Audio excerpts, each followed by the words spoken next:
Cut off. Ooh. The atmosphere is very good now. Now the atmosphere is just right. Let's see here. Let's turn things a little bit more this way. You know what? I feel like if I do it, I feel like right here would probably be optimal. Or maybe back there. But failing that, I think I can just put it right there. No. Maybe. We'll see. We'll see how that works. We'll see how it plays out.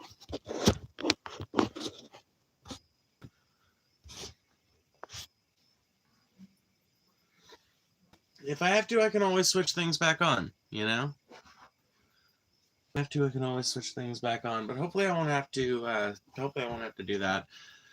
We've got the candlelight, which is a good vibe. I would have done the campfire tonight, but literally I was about to walk down there and start, like, building the fire, and I noticed it felt cooler than it had, like half an hour ago or something. And I was like, that's kind of weird. And then I kind of heard a little bit of thunder. I saw some lightning. And I was like, oh, we'll check the weather. And yeah, it's about to rain like crazy here. So good luck with the chat tonight. Ooh, Pangloss. That tells me that you'd be lurking in here sometimes. That's cool though. But yeah, thank you. I'm gonna need it. I always need it. Ayo. What's up, Johnny-O? In the merry month of June, left my home and started walking, left me home a tomb, nearly broken hearted, saluted father dear, kiss me darling mother, drink a pint of beer, my grief and tears are smothered enough to eat the corn, leave where I was born, caught a stomp like thorn, the banished ghosts and goblins, brand new pair of brogues, rattling o'er the bogs, scaring all the dogs on the rocky road to Dublin, 1, 2, 3, 4, 5, hunt the hare and turn her down the rocky road, all the way to Dublin, one for Lollyra.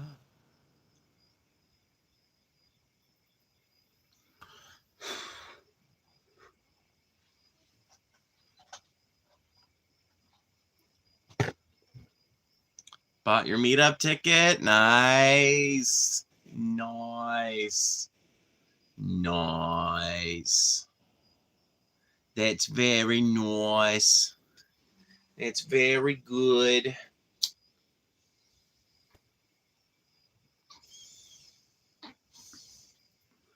It's going to be so fun. I started slowly unblocking people from the channel, by the way, because I try to clear the ban rules every so often, but I haven't cleared them this year yet. And so there were literally, I started counting after probably banning like 100 people. And I stopped counting after I banned 200 more. And then I went on and kept banning for another 5 minutes. And I still don't think I got halfway through the list. So, dude, it's going to take me literal days to get this ban list cleared out.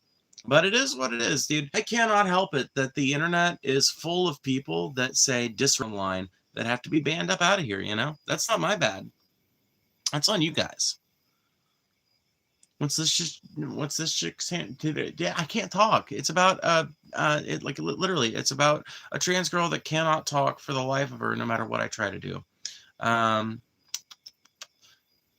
don't know. It's about conversations about politics, conversations about religion, gender theory. It's about whatever the chat wants it to be about, at least in terms of these live streams. Now, what the channel overall is about, I would say, is like socio-political commentary, something like that. Political and social commentary. I don't know. And I fit somewhere vaguely within that space, but I also just kind of like upload whatever I feel like at the moment. So if I have like a good cover of a song that I think is like worthy of sharing with the wider world, I'll put it up on my YouTube channel. If I've got like a little bit of social commentary that I think is worth sharing with the world, I'll do it. Well, most of the time lately, I do it here on these live streams, but sometimes I'll do it in a long form video that I actually post to the channel.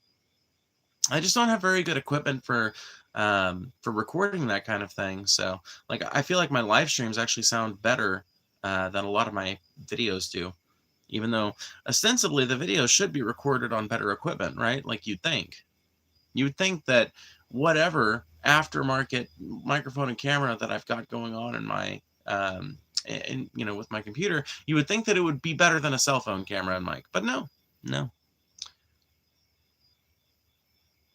Are you a MAGA-phobe? I mean, I'm not phobic of you guys. I like to argue with you guys quite a bit because I disagree super heavily with MAGA, but I don't like ban you guys out of the chat automatically. I don't act like Trump is literally Hitler reborn, nor do I have the delusion that this time in American history is completely unprecedented. I recognize that there have been a number of fascist authoritarians, the likes of which Trump is trying to emulate, and that he, stands on the shoulders of giants in that way.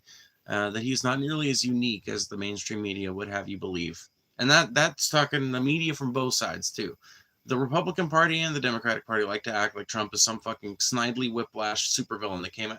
I'm not saying the right wing paints him as a supervillain. I'm just saying they all act like he's got some kind of supernatural power, like he descended out of the sky one day, when it's like you could fucking see the direction America was going for years and years and years. I mean, how many fucking years were people joking, when are we going to elect a celebrity president?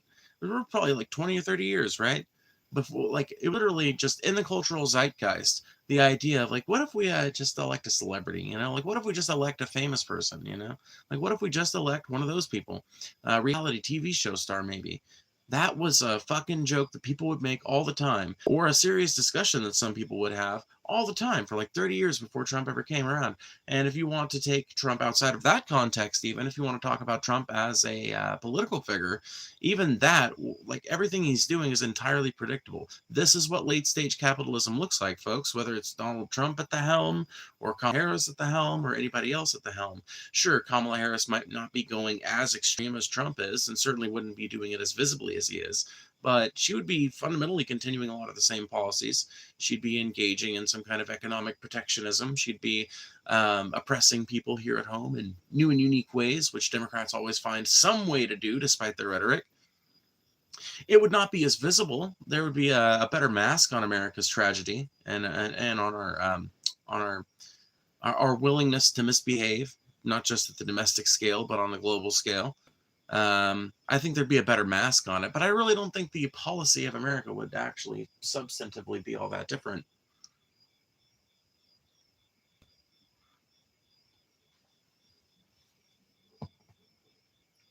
Make sure you guys hit that like button, by the way. If you haven't hit it already, please hit that like button. It really does help. Every single time you hit that like button, there's another chance to send the stream out to even more people, which increases the quality of your viewing pleasure by increasing the number of people who can engage in the chat.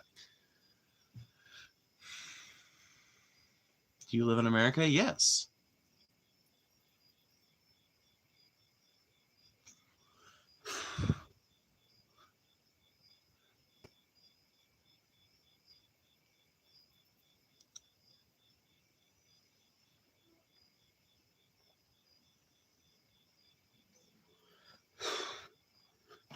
Repent and believe in the gospel? No thanks.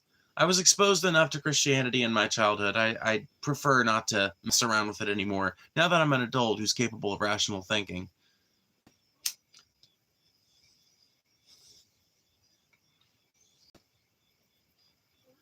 Now that I'm an adult capable of critically thinking, the appeal of religion has largely gone away. You were exposed to Christianity at all? You're just fucking dead wrong. You literally don't know fuck all about my life if you think that's the case. I was raised not just in a Christian denomination, I was raised in the Christian denomination as far as Protestants go. I was raised in one of the most backwards and restrictive fucking religions that there is. Pentecostalism. Pentecostal Christianity is one of the most backwards fucking forms of Christianity that exists. Obviously, like, I was never going to come out as trans living, and it wasn't like I lived a completely Pentecostal life, because we only went to church on Sundays. My parents would bring me over to my grandma's house. She would go over there, but anytime we had to stay with her, those were the values we were being taught, and those dress standards were largely what we were expected to maintain until we were like 13. And Pentecostal dress standards are just so fucking restrictive. I mean, like, you can actually, they're one of those religions you can tell from a distance if you know what to look for. If you're in the South and you're looking to find Pentecostal women, look for women wearing ankle-length dresses. You're looking for women to be wearing ankle-length dresses or skirts of some kind. You're looking for men to be in some kind of button-down, nice-looking shirt. It can be short sleeve or long sleeve, but it needs to be button up, or at the very least a nice polo, khaki pants. And you're looking for these folks next to one another.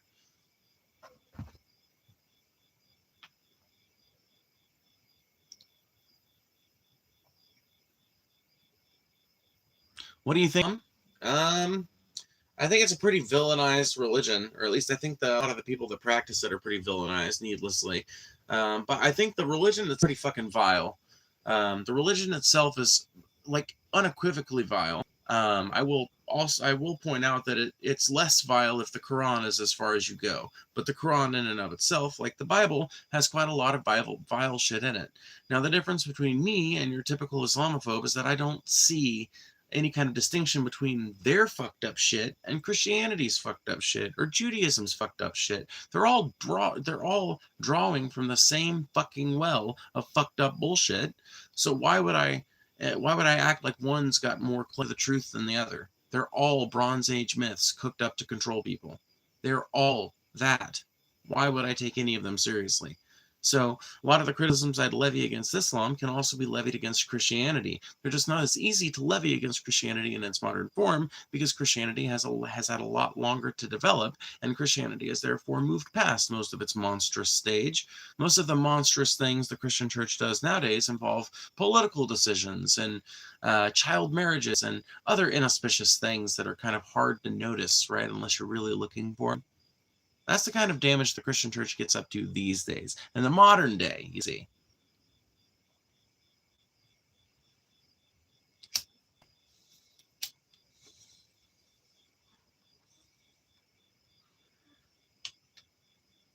So yeah, Islam is a repellent religion, but so is Christianity and Judaism, you know. But that being said, I also don't judge Muslims for being born Muslim. I don't think it's incumbent on Muslims to stop believing in Islam as soon as they move to America. And I'm also pretty amenable to, I don't know, learning culturally about different aspects of Islamic culture. I'm fascinated by Islamic culture and by Arabic culture broadly. I just think it's a very interesting kind of split off of the Semitic peoples. You know, I just think it's an interesting topic to study. So I'm always like fascinated about like learning more and connecting that up to different world events. But as far as like admiring the religion, hell no. I actually spent about a year of my life when I was 16 reading through the entire Quran, and then I did it again a little later in life. So I know more than your average American does about it because I've actually read the fucking thing twice. Like I said, not that reprehensible a document if you're comparing it to the Bible and the Quran, or the Bible and its associated texts and the Apocrypha and Judaism's associated texts and all that. You compare the giant corpus of work there to itself, and you don't have much to go off of. Where Islam gets really reprehensible, of course, anyone knows who knows the topic, is the Hadiths. The Hadiths are where Islam becomes really pernicious. If you don't know anything about the Hadiths, it's time you learned. The Hadiths are oral recountings of lessons that Muhammad supposedly gave back in the day while he was still alive. It is writings down and retellings and interpretations and shit like that of things that he said supposedly in his lifetime. And things in the Hadiths are utterly, disgustingly reprehensible. I mean, they're like most of the horrible shit that extremists reference, most of the horrible shit that they really rely on in their in-groups, like you're talking about a group like Al-Qaeda or fucking the Muslim Brotherhood or any of these groups, they're not looking at the fucking Quran for the inspiration to do their, to wage jihad. That's not what they're looking at for the inspiration for that shit. No, what they're looking at as a kind of textual example are the Hadiths. That's what fucking inspires this real crazy fundamentalism. That's what inspires this real crazy kind of weird shit. See, the difference in that way between Islam and Christianity is that all of the fucked up shit that's in the Bible is just included in there. And so Christians have to actively choose to cherry pick it. But it also makes the Bible an almost impossibly long, it's almost impossibly long in terms of reading time. And so a lot of people will just give you the excuse, like, yeah, you gotta read the Bible, but none of us do, you know?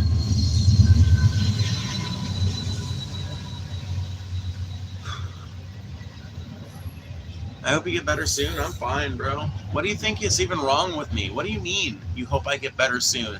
I hate self-righteous morons like that. Man, that shit is off-putting. Ugh. Can you please add something to the more than a guttural sound from the back of your throat? Thanks. Love my Bible. The word fills with love and light. There are genuinely some people who do, like, honestly, I'm one of them. I'm an atheist, but I derive pleasure from reading at least the New Testament. I really don't derive a whole lot of pleasure from reading anything in the Old Testament. I'm not going to lie to you.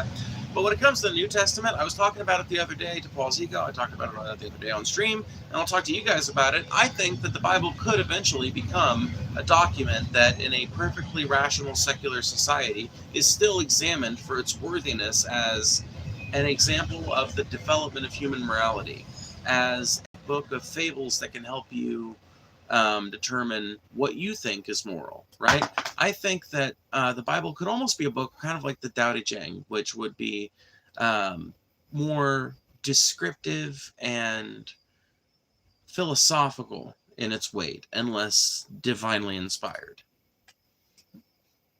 And in fact, I think that that's an entirely predictable route for that book to go. Christianity is not long for this world, after all. Charles Darwin started the death march of Christianity like 200 years ago or something like that, and it's been slowly dying ever since. Friedrich Nietzsche said it best. God is dead, but there will still be caves where his shadow will be found. And we'll have to vanquish them there, too. We're in the shadows phase. Before you say, oh, Christianity's coming back. You don't know the numbers. Christianity's not coming back. Not long term. I don't think so anyway. I think America does this. I think that maybe not even America, but I think societies that are slowly abandoning religion do this. And the same thing has happened in Europe. You get these, like, whenever you have a big swell of conservatism, you also have a commensurate swell in Christianity, or whatever the local religion is. In this case, talking about America, the local religion is Christianity. So you get an upswell in that. And once that tide breaks, as it always does, the left will sweep into power again, culturally, if not legislatively. And the Dems will probably sweep into power again legislatively, sadly, presidentially, really fucking tragically sadly. But what can you do? Right? Nobody's listening to me when I say vote for a third party. Nobody's listening to me when I say vote for an independent movement. I don't know why that is, but it fucking pisses me off, But anyway, fuck, I forgot what I was going. I forgot where I was going with that. Who do you think will run for president in 2028 on the Democratic side? OC or Newsom, maybe, or even a Jasmine Crockett? It'll be Newsom. Newsom will be the nominee in 2028. Mark my fucking words. Gavin Newsom will be the fucking nominee in 2028. Unless something happens, unless some shit happens that makes him a completely unappealing candidate, he is positioning himself best out of all the Democrats right now. And I'm saying that as a person who hates his ass. I don't think he deserves it. I don't think he deserves a bit of fucking power. We're talking about Gavin, let's move the homeless people off to the desert, Newsom, okay? We're talking about Gavin, literal Bill Clinton level shit lib Newsom. This is not a dude who deserves to be the symbol of fucking progressivism in America. But I'll be goddamned if he's not positioning himself the way a politician should that wants to run for the Democratic ticket in its current form, and in the form that it's going to exist in 2028. So yeah, I think it's as certain as something can be this early on. I think it's absurd that we're even talking about who the fuck's going to be running in 2028. But I've come to realize something, guys, and maybe you guys will agree with this. Maybe you'll completely disagree with this. I don't know. But I feel like we have reached a time where the elections will never really be over. We've reached a time in our development as a country where politics will now be a constant 100% all the time concern. Whereas before, politics was America would do it for about a year and a half every 3 years, give or take. Every 3.5 years, we obsess about politics for a year and a half, and then we let the dice fall where they fall, and, we cry and we make up, we kiss, we make up, whatever. We cry, we break up, we kiss, we make up, and we all went about our business. But nowadays, Dude, there were literally people discussing who the fucking next candidate's going to be the day Kamala lost the election. There were already people in 2024, 4 fucking years before the election, talking about who the fuck is going to be the candidate in 2028. So politics is now a constant, and you know, even on the Republican side, this is the same. Like, the trend is the same. That's why I say it's going to be a new American standard, because if you look at the Republican side, Donald Trump constantly campaigns. He never gets done campaigning. He's never done with that. It never ends. It's just a constant, endless, unending campaign.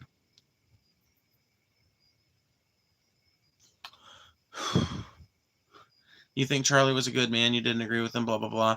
Here, I don't think he was a good man at all, and I'm honestly sick to death of hearing the whitewashing of this dude. Charlie Kirk was a backwards, bigoted moron, and that doesn't mean he deserved to die like a dog on the street. That's how I feel about it.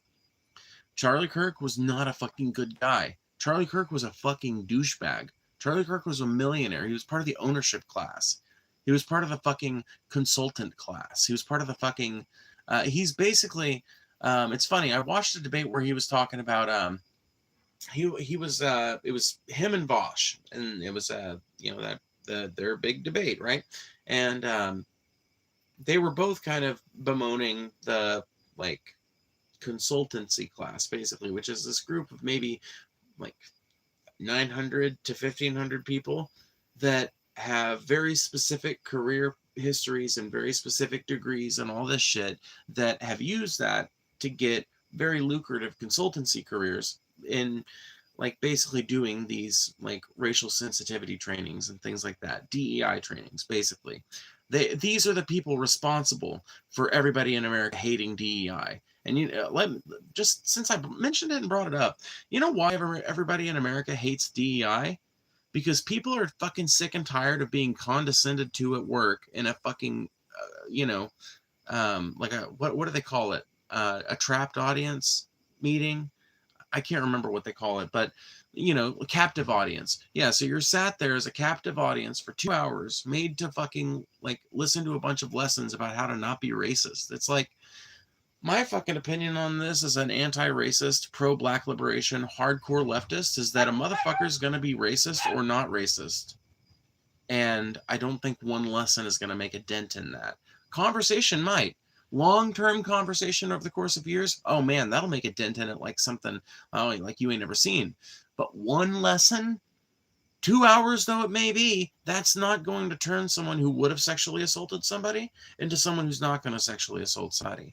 Which is why I think that there should be, and I think that there's a difference between like a 10-minute slide, or like even, you know, a day's worth of training, going through all the policies and procedures, saying what, you know, giving examples of what's okay and what's not okay, et cetera, et cetera. I get that some people actually do need that, and it's also covering their ass. But like whole fucking, like, in like entire meetings that are meant not to demonstrate what is against their policies, but literally meant to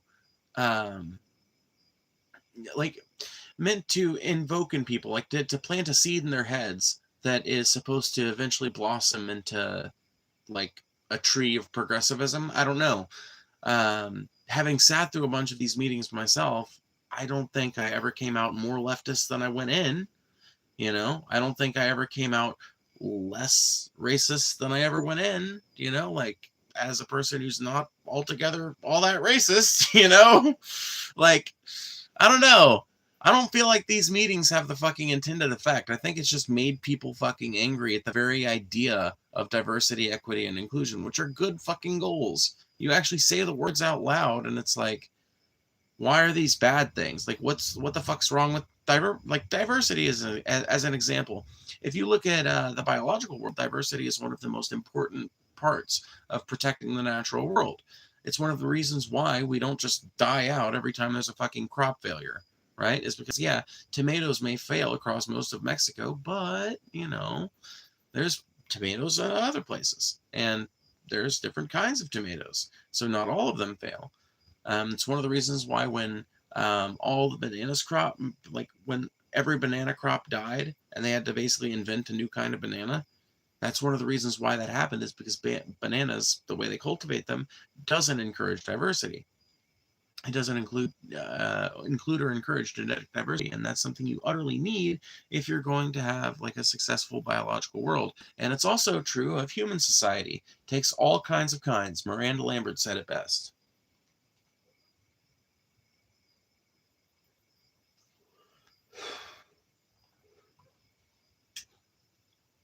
Elsa was an acrobat who went and fell in love with that Horatio, the human cannonball. Phyllis, wait, what's the next line? I don't remember. But the point is, ever since the beginning, to take the world spinning, it takes all kinds of kinds. I didn't even try doing a Miranda Lambert impression because I just knew that would be a failure, so I didn't bother. By the way, make sure you guys hit that like button. It really does help. If half of you guys hit that like button right now, we would have over 60 likes added to our existent total of 19. So if you haven't done that already, please hit that like button. It really does help. I appreciate it a lot. You are weak and you can't compete against women. You sound like a pussy. Yeah, that's always my thing. Is like, why are people so fucking hung up on this gender sports issue? I get that it matters in some places to some people, but I also feel like there's lots of athletes who would be perfectly willing to compete against whoever's willing to compete against them. So let's do co-ed leagues. Let's do fucking co-ed leagues that have fucking hire like half women, half men, and there's like an automatic spot in each one for like, 2 trans people or whatever. Because there's just not that many trans people to begin with. You don't have to like create, like, number one, you cannot create some like trans only league. You can't do it. There's not enough of us, There's just not enough of us running around out there. So you gotta fucking figure out a way. And my favorite compromise way is co-ed leagues. Now, I will admit that I don't have much to say on this issue outside of that because I'm not a fucking athlete, if you haven't noticed. I don't know if you've noticed, not an athlete. Gender dysmorphia comes from taking Tylenol. Oh my God, you people are retarded. Literally, there is an epidemic of anti-intellectualism going on in America right now. And people are starting to go ape shit. Our own president is going ape shit. Literally, Trump took to the UN stage and proceeded to promptly like shit on the UN for an hour. And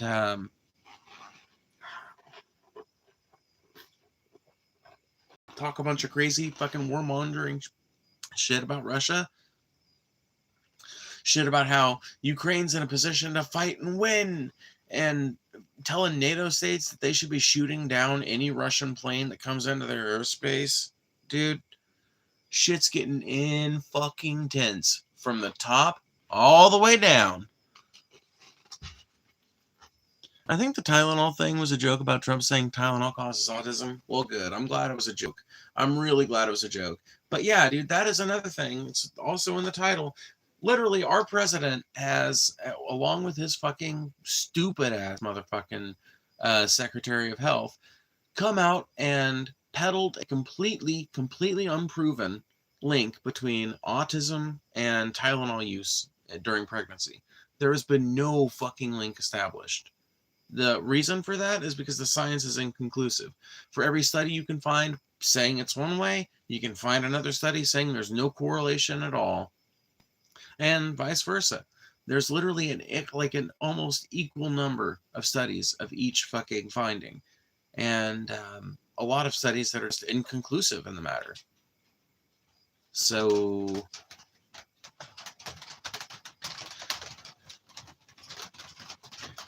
I don't know, dog. He'd be saying stuff with no facts. That's exactly. He literally just says shit out of his mouth with no fucking consideration. I don't even think you know what? I don't even think the old bastard gives a fuck if it's true anymore. I think he cooks shit up in his fucking 75-year-old head, or however old he is now. 8 fucking, I don't even know. I think he's just sitting around the White House all day, cooking up shit in his slightly demented orange head, and spitting that out on live TV like it's actual fucking real shit that actually exists in reality. It's not going to shock me at all if Donald Trump comes out tomorrow and starts talking about how the sky is actually green. It wouldn't shock me a bit.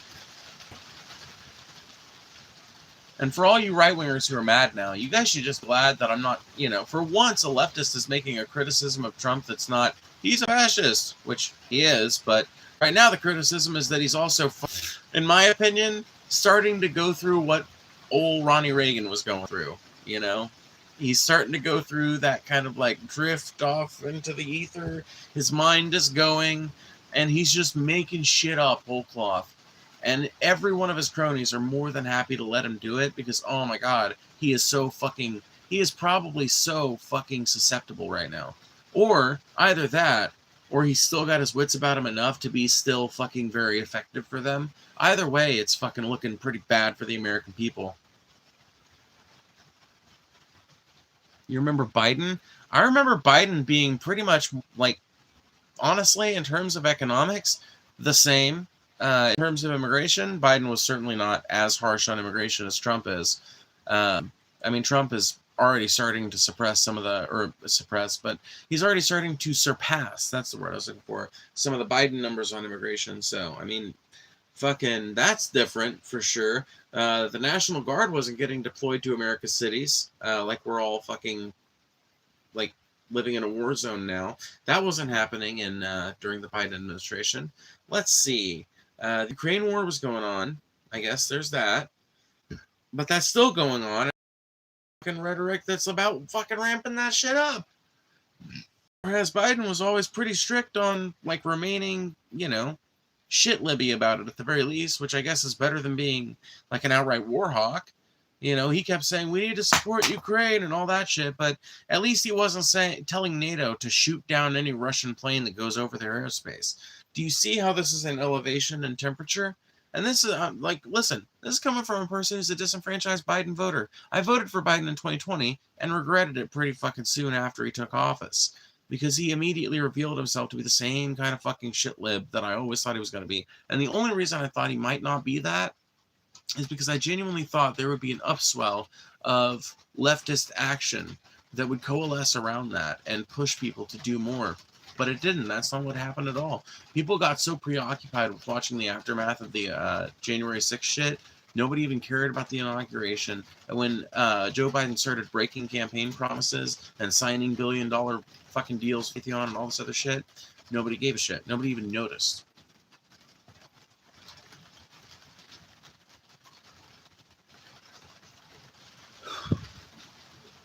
Biden's withdrawal of Afghanistan that Trump planned, you mean? Yeah, we can talk about that if you want to. The withdrawal from Afghanistan that Donald Trump wrote and did all the planning for. I'm sure, like, with the assistance of his military intelligence and all that, and his generals, I get it. Like, I know the man wasn't literally sitting there with a pen and paper writing up the fucking plan himself by hand. Not least of all because the man can barely read or write. But I don't know why he'd bring that up, given the fact that Trump was so intimately involved in that plan and just never implemented it.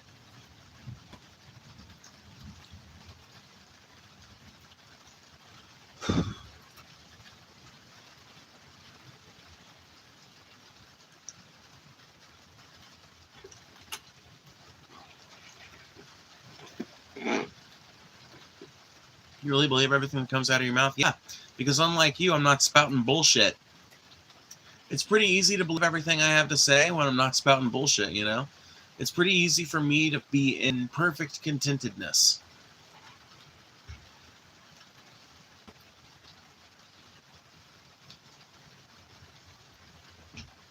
You're built like Miss Puff. How much you want to bet that motherfucker weighs like 500 pounds? Motherfucker fat as the fucking moon. Sitting here talking about me looking like Miss Puff. Bro, at least I got a little celebrity to look. What do you got besides derision?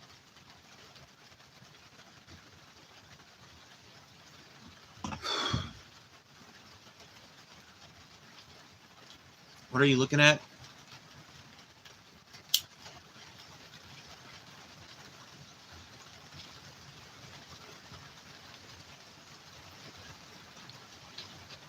Is your boyfriend a big guy too? My partner is a gender fluid person that is so fucking drop dead gorgeous that you guys wouldn't even believe me if I told you that's who I was dating. Not that it's somebody like you go look up. I'm just saying, you know, like if I showed you guys a picture, you guys would think I was bullshitting.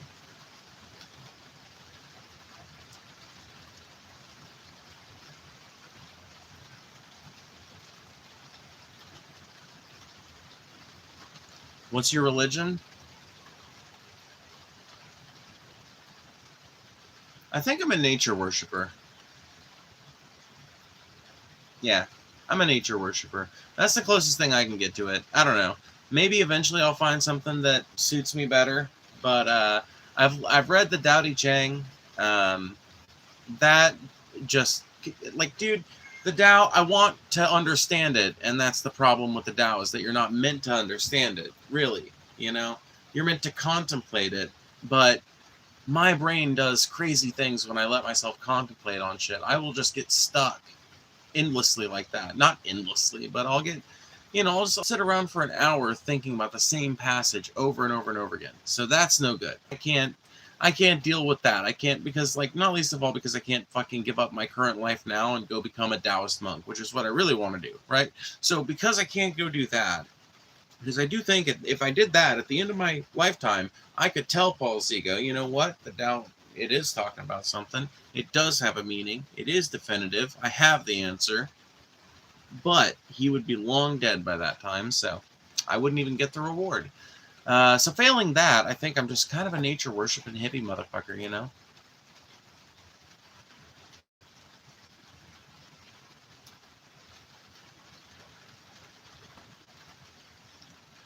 Yeah, I don't care who did the studies, bro. Look at who did the other studies. That's why I say the science is inconclusive. There have been prestigious universities, prestigious institutions who have done studies on the fucking topic, and they have come up with fucking wildly different results, which tells me that there's probably something nobody's looking at that's fucking up these experiments, honestly. There's probably something that needs to be looked at harder. There needs to be a review of all the literature that there is, but there hasn't been that. There have been reviews on certain aspects of the literature and fuck. You're fucking up my allergies, kitty.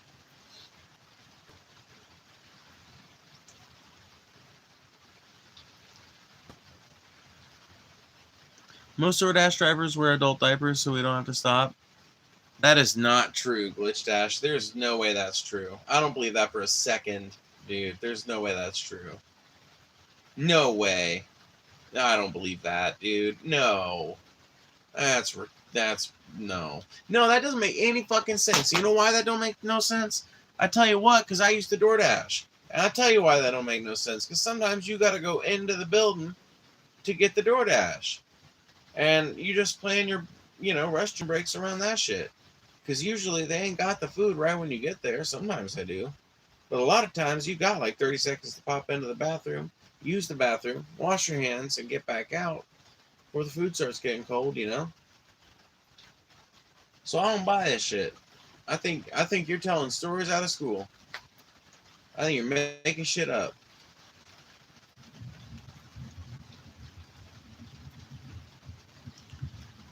That's why you failed at it? You weren't in it all the way? I wasn't. Okay. All right. Maybe not. Maybe I wouldn't. I tell you what, I'll do a lot of things for love, but I won't do that.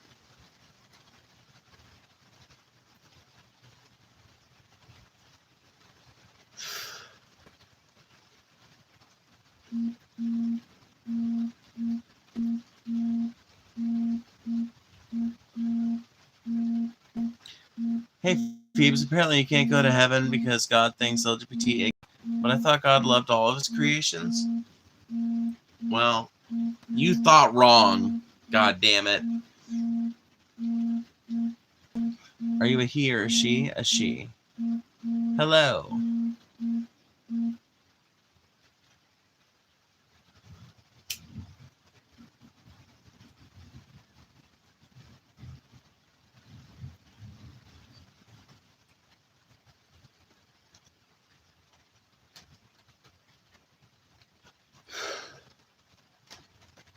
You want to remain in purgatory forever? I don't, dude. Purgatory sounds lame. Purgatory sounds lame. But then again, dude, you can also, as far as I know, purgatory is not like something that's established in the Bible. That's some shit the Catholics added later. That's some shit from the Apocrypha or some shit like that. That shit is not in the fucking King James Bible, you know? That shit might be in some Catholic Bible, I don't know. I wasn't raised a Catholic, but I'm telling you, that shit's some shit the Catholics done added onto it.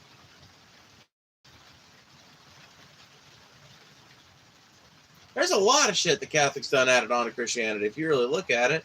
I think that's one of the reasons why the fucking, that's why the what is it, what is it called, the Reformation? Yeah, that's one of the reasons why I think the Reformation happened. And Protestantism emerged. Oh man, Con Roja, thank you. Thank you fucking so much. $20 in the tank. Look at that. You guys are pathetic. No, I'm just kidding. But seriously, you guys should try and match Con Rocha's beautiful, glorious contribution, because that is a lot of weight to carry on one back, man. That is a lot of weight to carry. So I appreciate you so much, Con Rocha. Thank you so much. And let me read your comment now, which says, I got to raise at work today because I rock, so here's some money. Support LGBTQ folks. Yes, thank you, Con Rocha. I appreciate you so much, dude. That is so fucking dope. Congratulations on the raise. That is genuinely cool news. Genuinely cool. And yeah, you do rock. You do rock. I'm always happy to see you here in the chat. Literally. Always.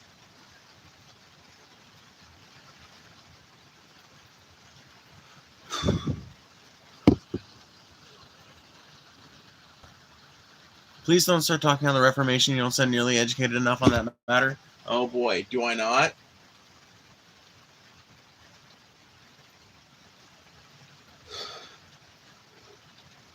No, I'll be honest with you. I'm very much not. I can't list you off like the 99 tenets or whatever, or the 99 precepts or whatever it's called. I can tell you that Martin Luther was a monk that kind of started it by posting those, I think, to the front door of a church or something like that. You know, I know that it's what split Protestant churches off from Catholic churches. And I've got my theories about what some of the underlying causes may have been. That's about the extent of it. That's about the extent of my Reformation knowledge. My theories are, by the way, all based on my current knowledge of, like, you know, the modern Catholic Church and the modern Protestant churches, in addition to some of their history. Obviously, when it comes to Protestant churches, each denomination has its own history. That's one of the beauties about the Catholic Church, is that when you're reading about the history of the Catholic Church, you're reading about the history of a huge denomination of people. Well, and the history will kind of help explain why that denomination number is so huge. People think that the biggest empire on the planet is America. No, the biggest empire in the world. Did I just say the biggest empire in America? God, I'm a fucking retard. Anyway, the biggest empire on the planet is not America. It's the Catholic Church. Literally has its toes in pretty much every corner of the planet. Except, like, the Middle East, I guess. And probably, like, honestly, even there it's got a fucking foothold. It just doesn't have much territory. Everywhere else, though.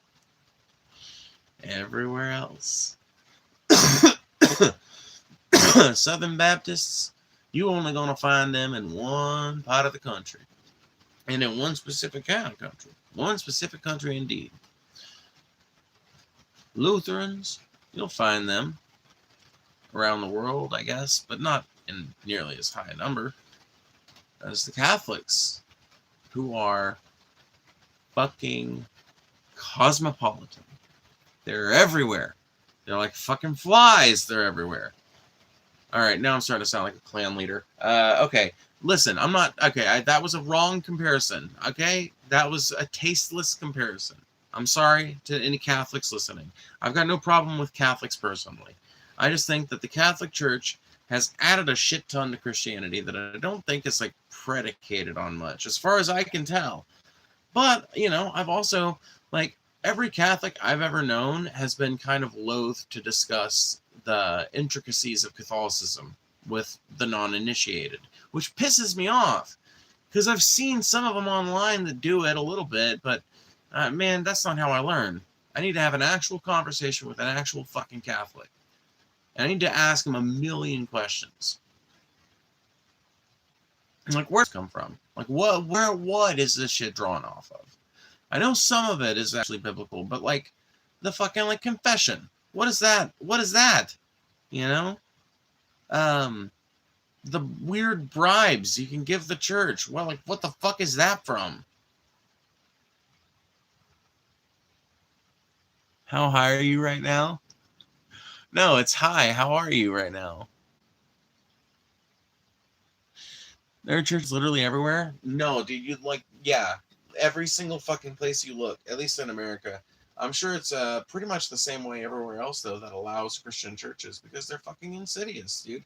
Christianity spreads like a virus. The whole fucking premise of the religion is, let's get people into this fucking religion, invested as they possibly can be. Let's get their children into it. Let's get their families into it. Let's get everybody into it. Let's spread it like wildfire.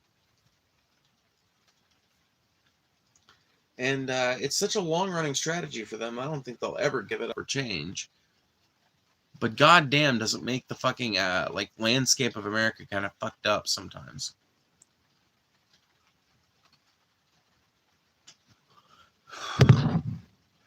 I do not have cigarettes, you dickhead. Can you wear a little bit more clothes? No. I'm literally covered. Everywhere I need to be covered, I'm covered. Get over it. Mauled harder. Sorry I'm pretty.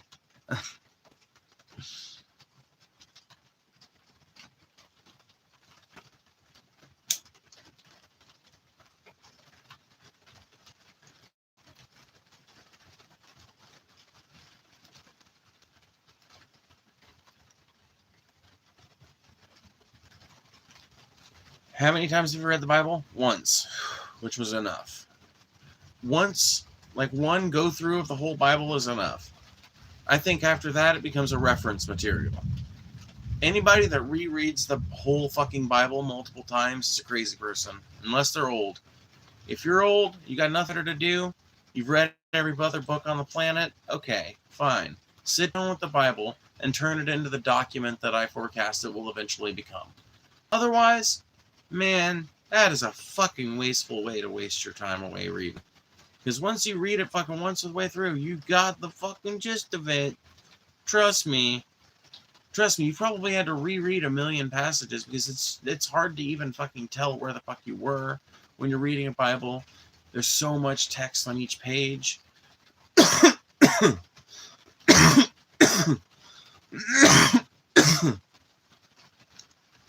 Although the best Bibles come with those little ribbons attached to them that have a little place marker on them. Oh, those are great.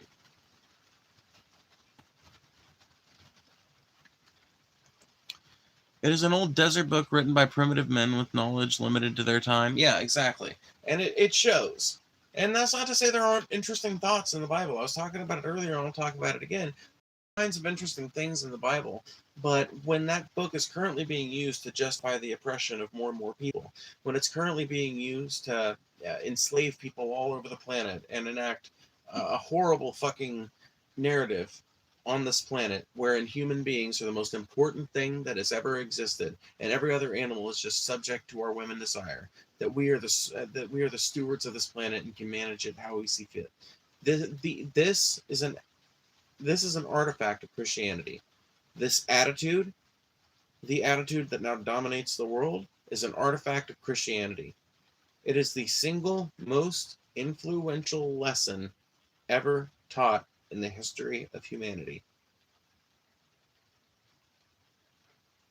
It's the single most important lesson ever taught in the history of humanity. It's also the single most damaging lesson ever taught in the history of humanity. The lesson is, we are different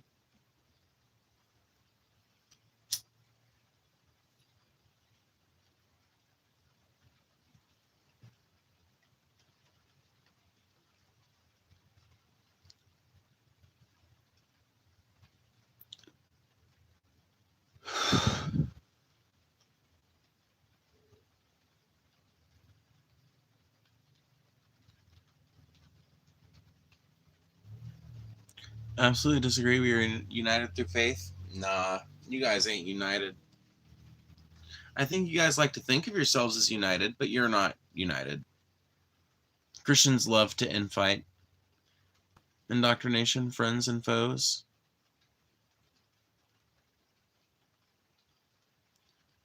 Well, things are going quick now. The Word of God, translated countless times, undoubtedly losing its original meaning and passed down through the ages from corrupt men who couldn't be trusted with it. Yeah, 100%, 100% agree, 100% agree. Couldn't agree more, etc., etc. But yeah, the most damaging lesson that has ever been taught in the history of humanity is the notion that human beings are special, that we're not just some other animal. God took his time making all the planet, and he did he made all the animals and everything, but there was something special about man, right? There's something special about human beings, men in particular, if you follow the biblical narrative, but women too, by extension. That special thing is that they were made in the image of God, and God appoints human beings stewardship over the planet in the Garden of Eden. When he casts Adam and Eve out of the Garden of Eden, he curses them with agriculture. He curses them to be what most Bibles call tillers of the soil. In other words, agriculturalists. God moves them from hunter-gatherers to agriculturalists. And God gives them tacit permission and never takes back that tacit permission. In fact, makes it a core duty of theirs to manipulate the earth, to bend it to their will, to abuse it, to use it. And that has driven every fucking single horrible thing that has happened in the last 200 years.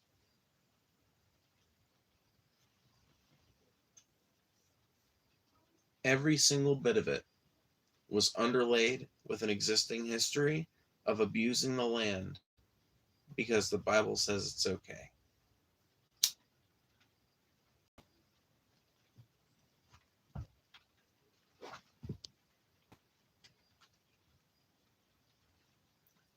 I was a devout Christian growing up until I discovered that my parents had lied to me about the fact that the Bible supports slavery. That was during my teenage years when I stopped believing. I don't blame you at all. What made me stop believing was my mom telling me, you don't have to believe in that idea necessarily about the way the world was created or about where people go when they die or anything like that. Because I was having panic attacks and existential crises at like 11 or 12, thinking about the idea of immortality versus an eternity of hellfire and damnation, because I came from one of those kinds of churches.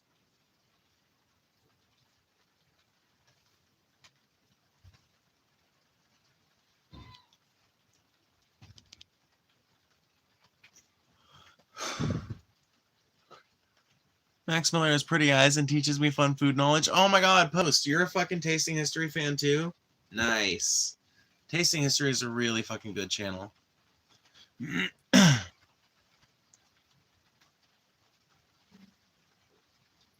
Dude, I've made some Tasting History recipes. My tomato sauce recipe is a modified Tasting History recipe, and the pizza crust I use is his recipe. I just don't use it for deep dish, but I dish pizza dough recipe for my pizza dough. Although I think I do need to modify it a little bit. I need to figure out some way to make it stretch out a little more evenly. Maybe I'm just not a very skilled fucking baker yet, though. Because I swear to God, there's something about, right? Like, so I used to work in you can't call it a pizzeria because it didn't have places to sit. Have you ever heard of Casey's? If anybody here is from the Midwest, you'll know exactly what I'm talking about. If you're not, you're looking like, huh?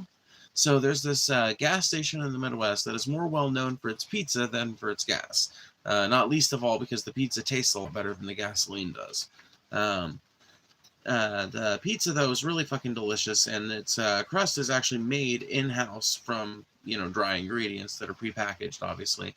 But you dump this bag of stuff in there, and it's all premixed and everything, largely. You add the appropriate amount of water and turn the mixer on for a cycle. It has a pre-programmed cycle it runs through. You let it sit in there for like 10 minutes to kind of relax and everything, and then scoop it out onto the countertop, portion it into the buckets, and then it rises. I don't actually know if I was supposed to tell you guys any of that. I guess that shit's probably open and out there. Yeah, because it's got to be, because like the fucking kitchens are open air. You can see what's going on in a Casey's kitchen. So I guess, yeah, I'm fine. Yeah. But they'll refrigerate the dough for like usually overnight, sometimes 2 or 3 days. And dude, oh my god, the best Casey's pizza come from a dough that has aged 2 days in the fridge. That is the best Casey's pizza dough.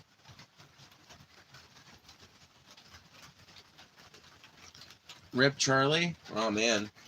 You guys are just getting nipped left and right because you guys are violating a fundamental rule of the channel, which is fucking originality. Yeah, dude, say something about Charlie other than rest in peace. Everybody knows your virtue signal, okay? You've had your virtue flag up, waving for a week. You can put it down now.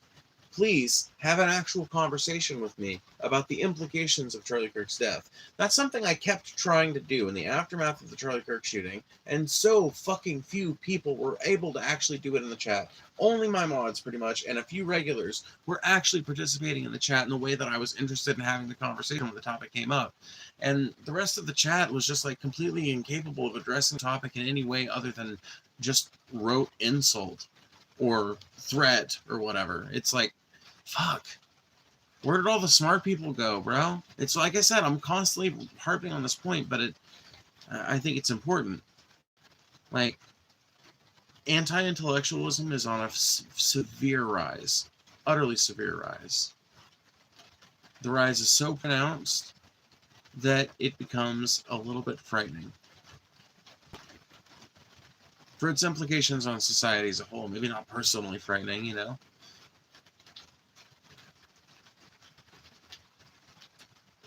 It's too hard to be smart? Well, yeah, because being smart involves looking shit up, looking to see if there's contrary information, and if so, what kind of sources it's coming from, looking to see where the information that does back up whatever thing is coming from. Like, honestly, there are all kinds of fucking things that a person should do if they're trying to assess the factuality of something. You have to consider the political environment that it was published in. You have to consider the cultural environment it was published in. You have to consider the time of year, maybe even, that it was published in. There's all fucking kinds of shit that goes into this. And most people don't want to do that shit. Most people don't even want to do 1/10 of that shit, which is probably what I do. You know, like, I'll read into some shit. I'll read some contrary opinions or whatever. I'll look at the sourcing.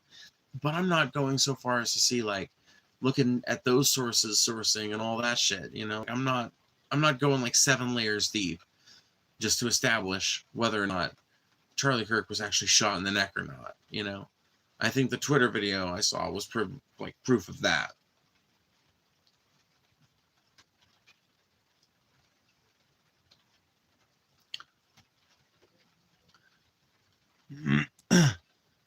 The right and left responds to the same septic tank. I would argue that the Democrats and Republicans respond to the same septic tank. The right and the left are just a natural outgrowth of like a political atmosphere in the West as it's developed over the last 200 years. I mean, I would love to buck the system too, my friend, but I do think that the labels are useful, given that the problems we're seeing right now mainly have like 2 different directions you can go with the solutions. And that, I think, defines the right and the left more than anything.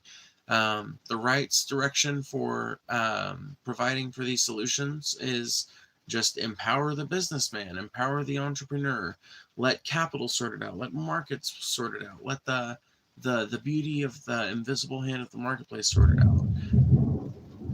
Now, oftentimes what that means functionally is letting a bunch of people starve to death or letting a bunch of people be homeless, etc., etc. But, you know, that's the pitched solution. And on the left, you've got the solution that's like, let's work cooperatively for the betterment of each other. Less emphasis on the individual, less emphasis on the concept of a country, more emphasis on communities cooperating, people cooperating with one another, and the nation working on cooperative models.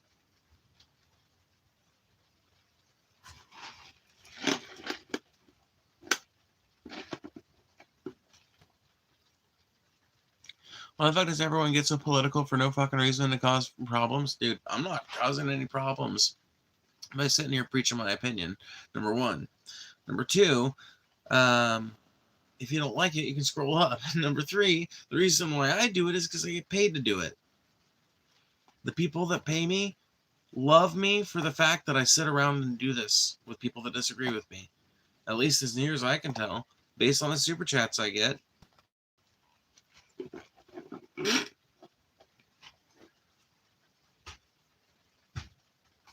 So I don't know, bud. Why do I do it? Why indeed?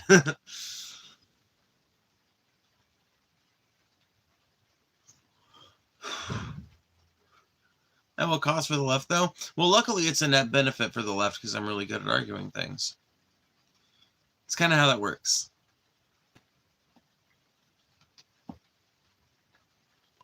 Charlie Kirk's now in heaven, dude. You guys are so hopeful. Me personally, I think Charlie is looking up at us right now. And he's, well, having a predictable reaction.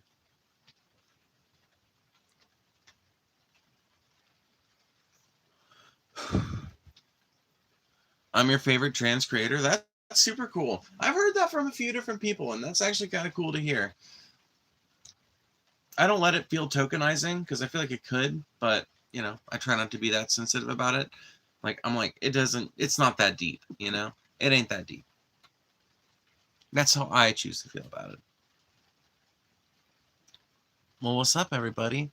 Are some of these people that I unbanned earlier? That's what I'm wondering.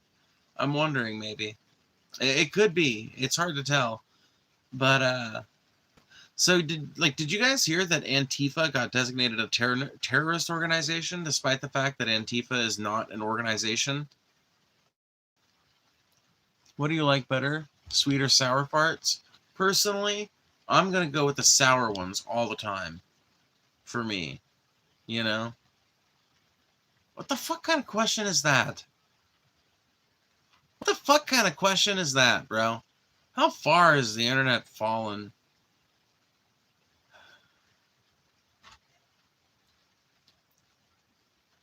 How far have things fallen? Nightmarish, you people. Nightmarish. It's literally just par for the course at this point. I mean, honestly, though, we've been streaming for an hour, so it should just be like me, you, and like 20 other cool people. For some reason, it's like me, you, and like 10 other cool people, and like 40 fucking morons. Which, whatever, I'm happy for the view hours, don't get me wrong. Happy you guys are here. Hoping you guys might eventually send a super chat to make sure your question or comment gets read or answered. But a lot of you are still being morons. It does not excuse you. My high hopes for you don't lessen my disappointment. Excuse me. Goddamn. My disappointment. That's the word I was looking for.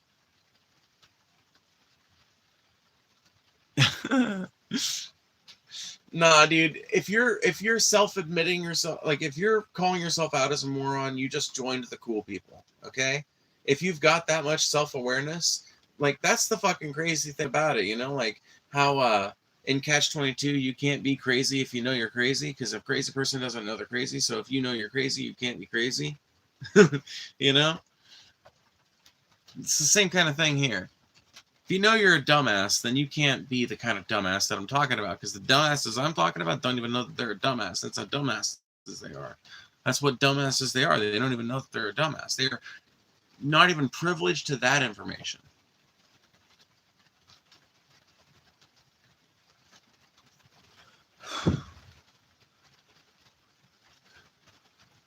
We're all stupid. Some of us have. I don't. That's the weird thing about me. Is like, I'm dumb as hell, dude. I don't have any problem admitting that. Like, I'm not some fucking genius. I don't pretend like I am. I think people think like I'm pretending that I am because I use a lot of big words. I'm sorry. That's just how I talk. That's just naturally how I fucking talk. If you'd like me to change how I talk, I don't know. Fucking, I literally don't know what to tell you because it's been a problem since I was in second grade. Since I was in second grade, I've had people complaining that I'm using words that they don't understand, or teachers trying to get my parents to stop that, get that out, whatever the problem is. Dude, it's been ongoing. It's never going to change. You're never going to drag it out of me. I talk how I talk. I cannot help that you perceive me as sounding more intelligent than you. That represents a deficit on your part, not mine. I'm sorry. I hate to put it to you like that. Not anybody in particular. I'm talking for anybody that might have that particular hang up, right?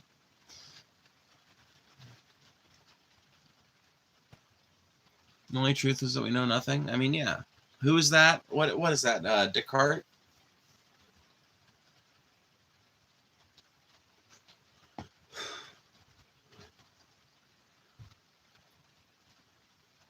You can't even stick to a diet. A lot of diets are really not good for you. Like, people will say diet and exercise, but what they really should mean by that is like eating better, and that, I mean, that's it. Like, there's no, like, keto is not right for everybody. Fucking fad diets have a tendency to fuck people up.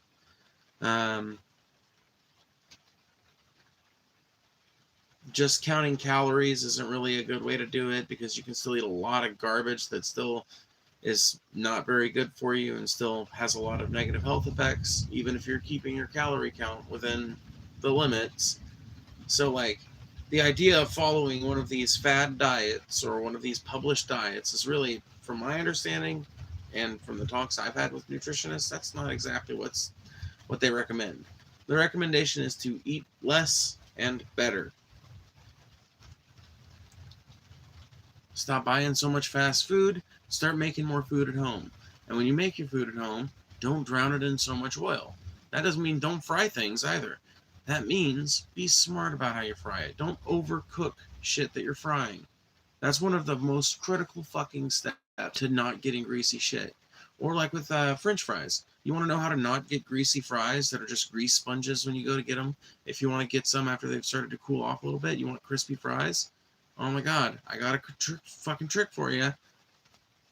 Boil the potatoes first. Make your fries, but then boil them for like 5 minutes at least. Some people do 6 or 7 minutes, but boil until they start to get a little bit soft, but not so soft they're falling apart or anything like that. And then refrigerate them. Let them get real nice and chill and cool. And then into the fucking, and leave them uncovered too. Like, wherever you're chilling them at, leave them uncovered because they will, whatever, like, if it's a refrigerator, you shouldn't do it in a freezer because a lot of that water will just freeze. And then you'll be left with broken potatoes. But if you do it in a fridge, refrigerators dehumidify at the same time that they dehumidify at the same time that they're cooling. Basically, all air conditioners do. And if you put them in there uncovered, you will get a drying effect as well as a chilling effect. But once they're chilled down, once they're dried, you refry those. Those are fucking delicious. Now, I will say they don't store very well, but neither do the fucking home fries, okay? So just make your home fries, boil them first, and then fry them. You'll thank me. You'll have crispy fucking restaurant quality fries in no time. And don't fry them as long either. They're not going to look as brown as they normally would. If you really want another fucking crazy cooking tip too, with potatoes, dude, if you're boiling potatoes for any kind of use, flavor your water. Flavor your water. Anything that you boil something in is going to transfer its flavor to whatever you're boiling it in. Or boiling with it, or you know what I'm trying to say. So if you use chicken stock to boil some pasta, that pasta is going to take in a little bit of that flavor from the chicken stock. If you use beef bouillon cubes or something like that to flavor a to flavor some potatoes for mashed potatoes. Those potatoes are going to take on some of that flavor.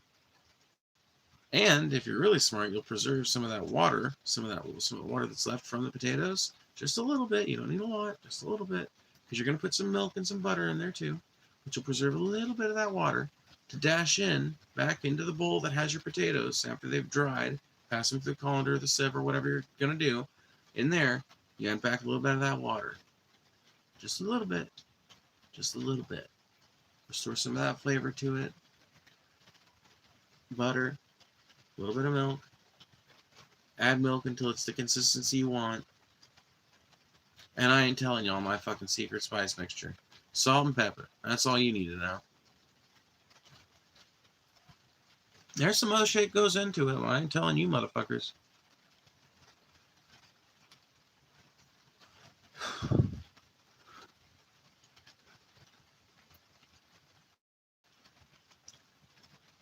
How is Antifa under attack? Because Donald Trump just signed an executive order labeling them a domestic terrorist organization, despite the fact that they're not an organization. Antifa is literally not it's not a thing like that. Antifa is short for anti-fascist. It literally is just a label used to indicate people who are far left, who recognize what fascism is, and its fucking current takeover of the United States, and its growing takeover of the United States over the last 3 or 4 administrations. The Bush administration had a lot of fascistic tendencies, and then the Obama administration just ran with a bunch of those, normalized a lot of them. The Trump administration ramped them up even further, and then the Biden administration just ran with a lot of those and increased them or put a better mask on them in some cases. Trump has ramped them up even further, and now we're starting to see what it looks like as America actually becomes a totalitarian state.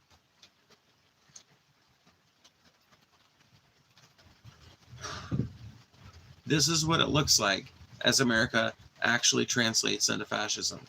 Actually transforms, I should say. Translates.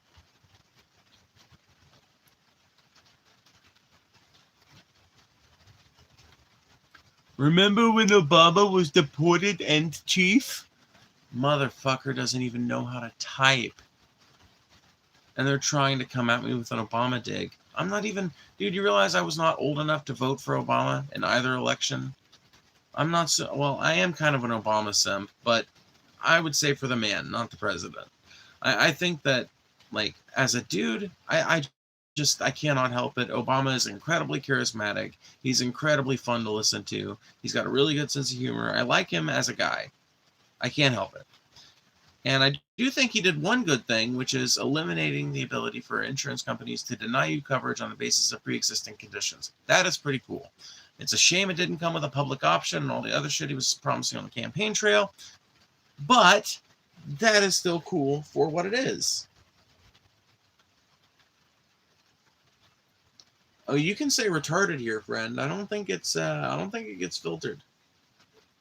And if it does, well, I'm sure my mods will unhide it for you.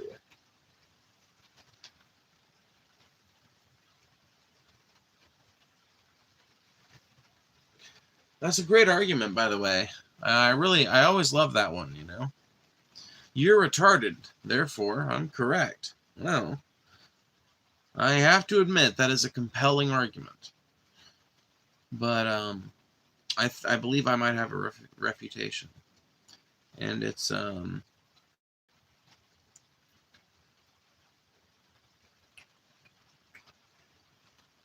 think you are, but what am I? Boom!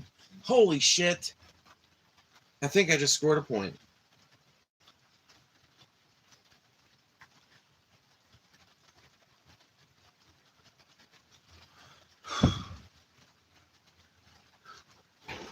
What are your thoughts, Phoebe? What are my thoughts about gun ownership? Well, I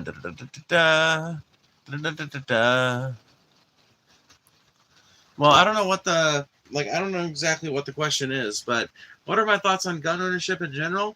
You know, it's baked into American culture. I would never, ever seek to change that either, because I think it's kind of cool and unique about our culture. I think it's one of the things that makes us us. You know, as long as we're around, I think we should keep that. I also don't believe in type restrictions. I don't think that mass shootings are predicated on the ability of people to get something like an AR-15. I think mass shootings are predicated on a culture that doesn't like actually have like. There's a lot of shit that's missing from our culture. We can go into that in a minute if we want to, but I think that there's things that we need to address in our society that would actually have a way greater effect on the rates of gun violence than any kind of type restriction we can come up with. So I don't believe in any kind of type restriction or any kind of I don't believe in the restriction against full auto, because like as we've seen from these mass shootings, you don't need a full auto gun to kill a bunch of people. You don't. You really don't. You fucking And even if all you've got is a semi-automatic, there are ways to make that fire in rapid succession in a way that will mimic the action of a fully automatic. So I don't think that makes any sense, really. My goal, if I were to address the gun violence problem in America, my first priority would be addressing poverty in America. Most of the gun violence in America are not these mass shootings. That is a different issue.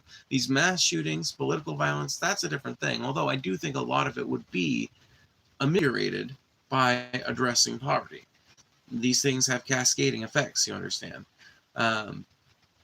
But getting a hold of the incredible poverty rates in inner cities and trailer parks and kind of some like impoverished rural areas and things like that, I think getting a hold of the crime rates in areas where crime is high would go a really long way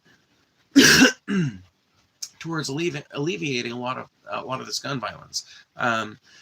In fact, I think it would go a tremendous way towards alleviating a lot of it. I think it's the biggest solution that we can pursue, honestly, is just, like I said, ameliorating poverty to the greatest extent that we can in these areas where it's so endemic.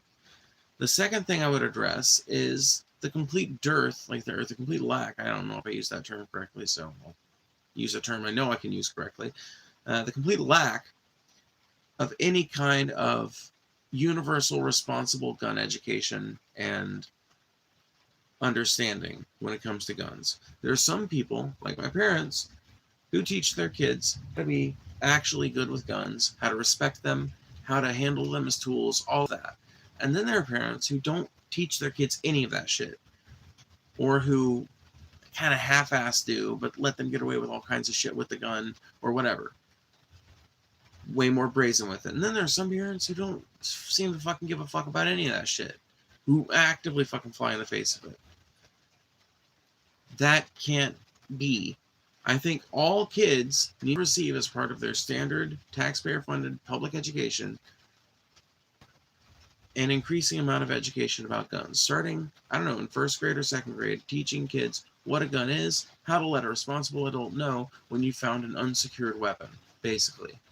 And then when you get into like 5th grade or 4th grade, something like that, you start getting taught more about it, more about how they work, the history, and a little bit about how firing and shooting works. And you get into 5th or 6th, and you start learning, preparing for the day when in 6th or 7th you'll be able to go out to the range once a week and practice. And eventually you get ethics classes introduced into the mix too. So half your class gets spent learning about the ethics of weaponry usage, like the ethics of combat. People would say this is a lot to put on kids. I would say kids have way more put on their plate by having to deal with school shootings in the weird kind of way we deal with them now, which is almost to pretend like they don't exist, but we still do the fucking drills, don't we? We still do the drills. We're still all scared when we send our kids off to school, so when are we going to address that? And I don't think any of the other solutions I hear fucking getting proposed actually stand a significant chance at addressing that. I do think that a generational change at use, store, and think about guns could. I do think getting in front of poverty could.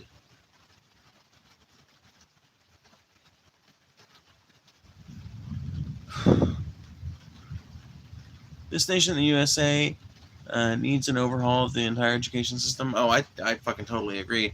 Thank you guys for the gems so far, by the way. I appreciate it. You guys have been pretty generous tonight. We're sitting at $20 in super chats. Dude, if we get to $50 in super chats tonight, I believe I will just have like a heart attack or something, bro. No, I don't know. It probably won't be that extravagant, but the fact that we're that close.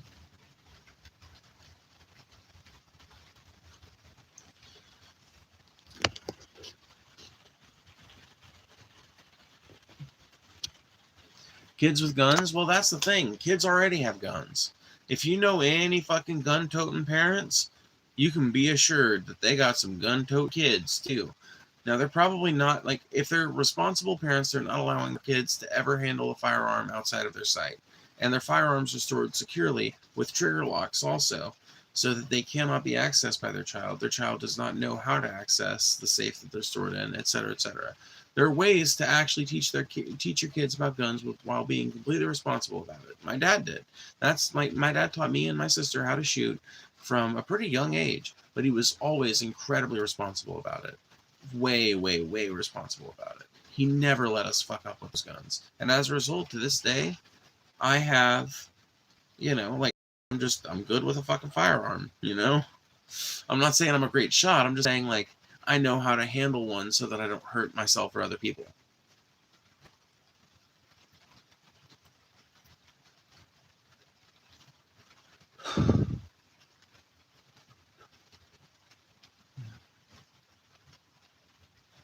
Opinions can't be wrong or right. I don't know about that.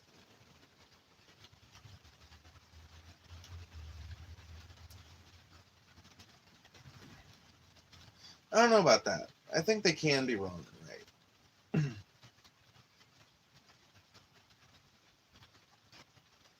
Yeah, I disagree with that fully. Opinions can be wrong or right.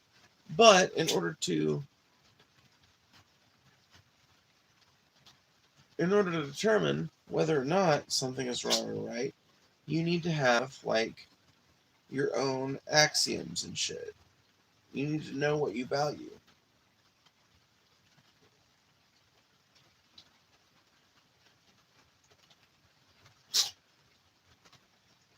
That's why when I hear a conservative say that we shouldn't have to pay for Medicare for all through taxes, because why should I have to pay for somebody else's health care? They should pay for their own and support their own upkeep.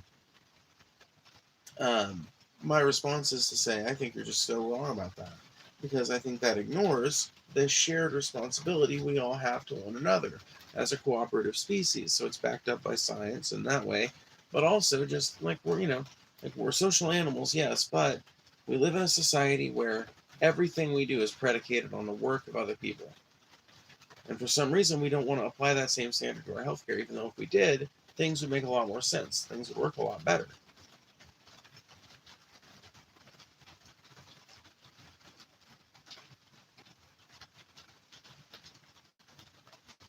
He's lowered gas prices, and Democrats deny that. He hasn't really lowered gas prices, bro. I've been driving for fucking like 10, 15 years now. I don't know. I don't fucking even know how long. Well, the first time I ever drove, I was 6 years old. It was an old Ford tractor. We still have the tractor. Old as hills. But, yeah, I think I got my license when I was 15. I'm 27 now, so 12 years. I got my license when I was 16. So 11 years. 11 years I've been driving. 12 if you count my year of learner's permit shit. 12 years I've been driving. And fucking I don't see the big difference. I ain't gonna lie. Dude, like, gas went up and down during the Biden administration. I think gas kind of just does that, my friend. I don't know why people feel like the president has some kind of direct line on the gas prices. Can you explain what that is? Because, like, that's not how that's not how this shit works. Like, the president doesn't have, like, a magic wand he can wave that magically makes gas prices lower. And for the record, I didn't credit Biden with his fucking lowerings either, because they were not his lowerings. The market fucking supported a lower price it became. Because that's what the market would support. Like, it's just simple fucking economic shit, but people want to connect it directly to presidential policy in every fucking case. And this is one of those cases where I really don't think presidential policy has much to do with it. I don't think presidential policy has had much to do with it. Presidents really ain't done much to affect the price of gas since like the 70s.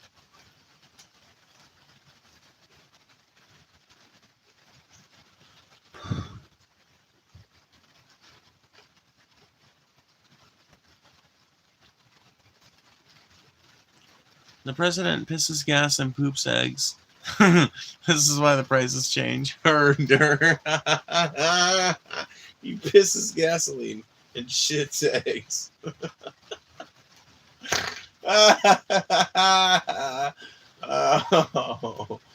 Oh, no wonder the MAGAs love him, you know.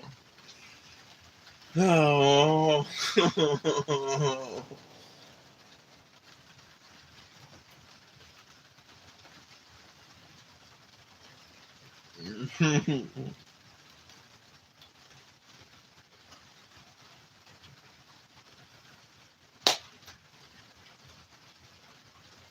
Pisses gas and shits eggs. You people are depraved.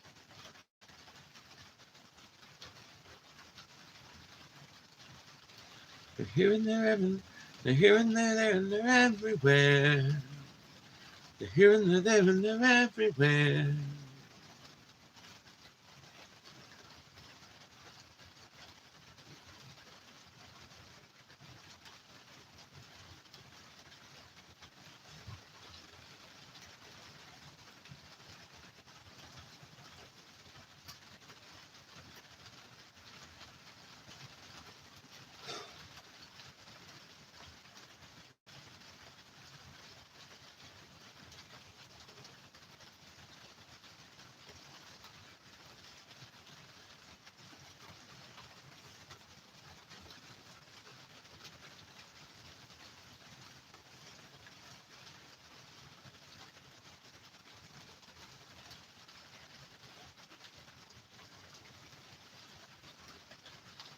Trying to remember the lyrics of a song. Sorry, y'all.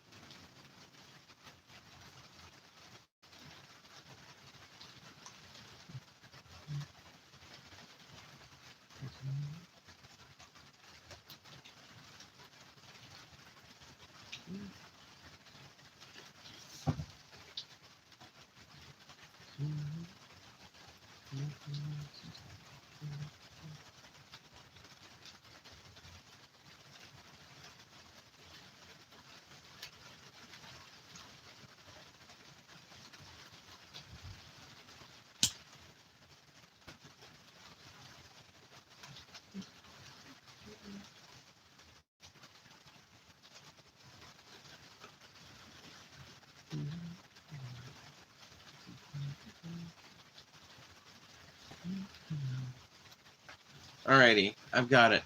They're here and they're there and they're everywhere. They're here and they're there and they're everywhere. They say that way back when the Nazis vanished without a trace, but battalions of fascists still dream of a master race. They say that back in 45 they vanished without it. They say they all but vanished back in 1945. But why did they come out of the woodwork on the day the Nazi died? I'm going to learn that whole song. I'm going to do a cover of it.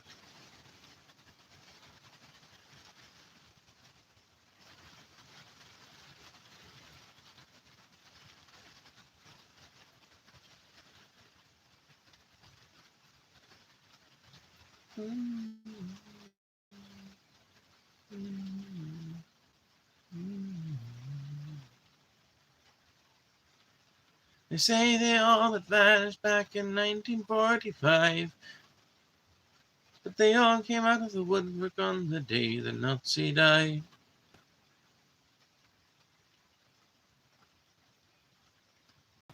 Who are the worst bad guys of all time in history? The worst bad guys? Like worst in terms of their like being bad guys, or worst in terms of like quality?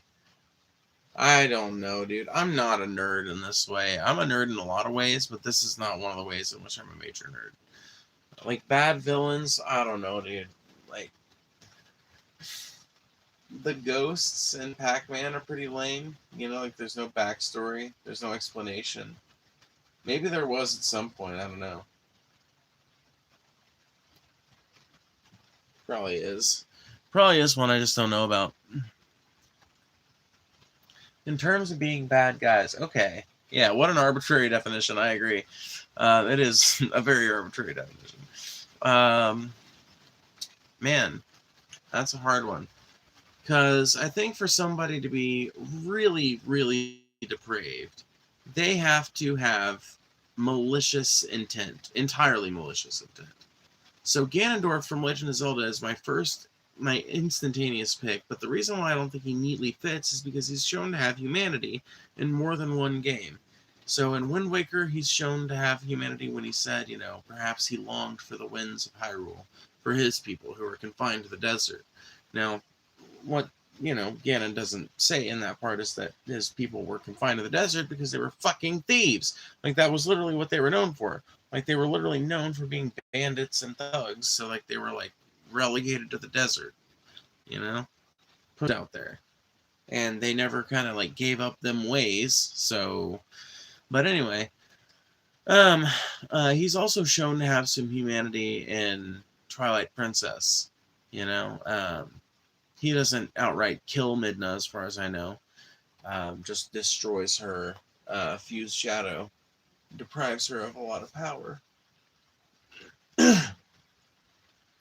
But he I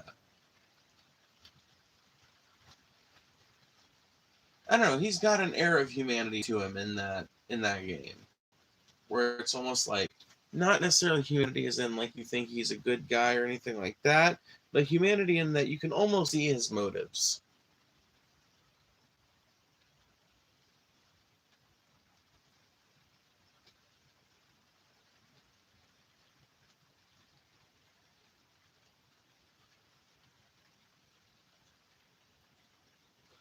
Evil as though they may be.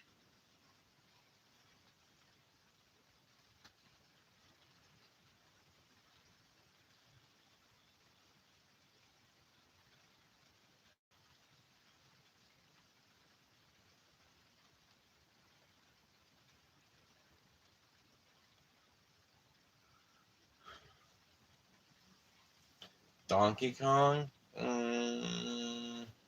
I feel like there's been way worse bad guys than that. Like, way more evil bad guys than that. Because, I mean, it's hard to even condemn Donkey Kong, because he's just a fucking Donkey Kong, He's just a gorilla. What does he know? What does the gorilla really know?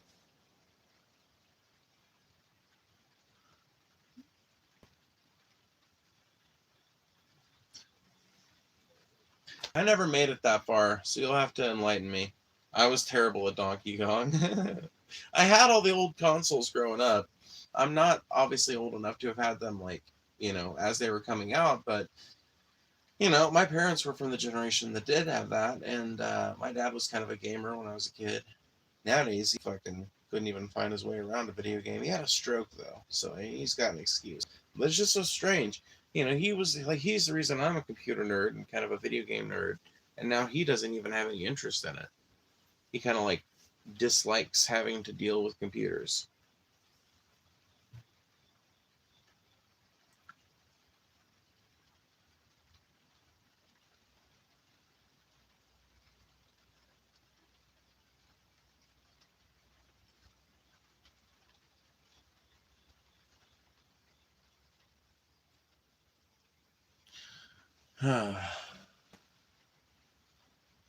Well,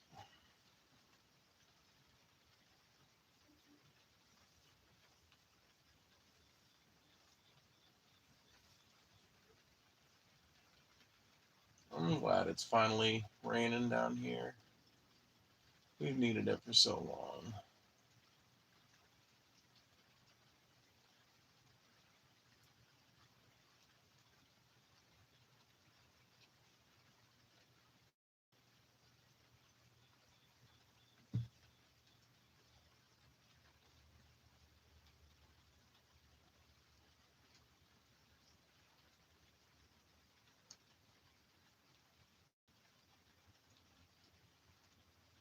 Despite all my rage, I'm still just a cog in a cage.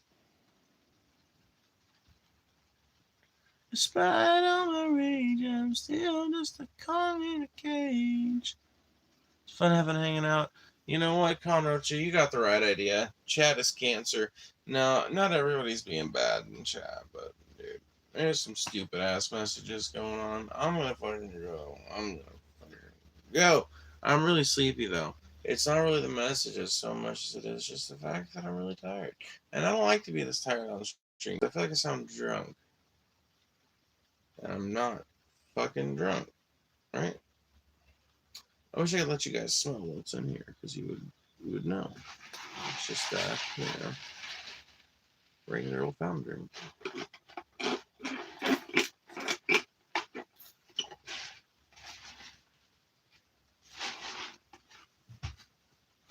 Anyway, you came for the end of the stream, that's true. Anyway, thank you guys for hanging out. I will talk to you all later. Goodbye.